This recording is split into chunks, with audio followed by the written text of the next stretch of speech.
Conheça a maior bacia hidrográfica do planeta, a Bacia Hidrográfica Amazônica. Extensão da Bacia Amazônica.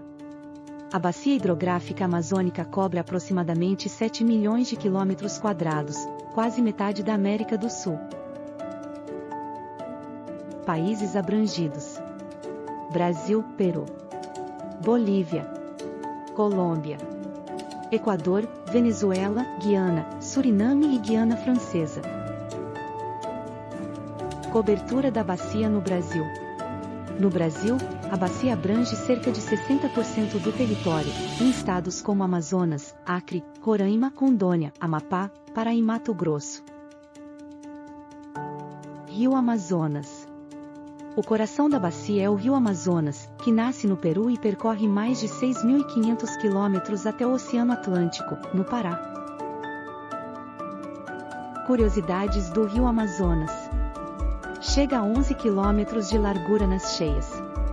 Avança quilômetros mar adentro no oceano. Encontro das águas.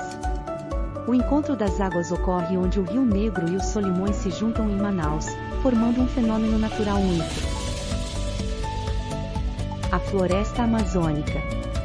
A bacia amazônica abriga a maior floresta tropical do mundo, regulando o clima global e funcionando como o pulmão do planeta. Rios voadores. Rios voadores levam umidade da floresta para outras regiões do Brasil, contribuindo para a agricultura e produção de alimentos. Populações locais. Milhões de pessoas dependem da bacia para alimento, transporte, comércio e energia. Os rios são verdadeiras estradas naturais. Desafios da bacia. No entanto, a bacia enfrenta desafios como desmatamento, pesca predatória e poluição, que ameaçam sua rica biodiversidade. Resumo da Bacia Amazônica.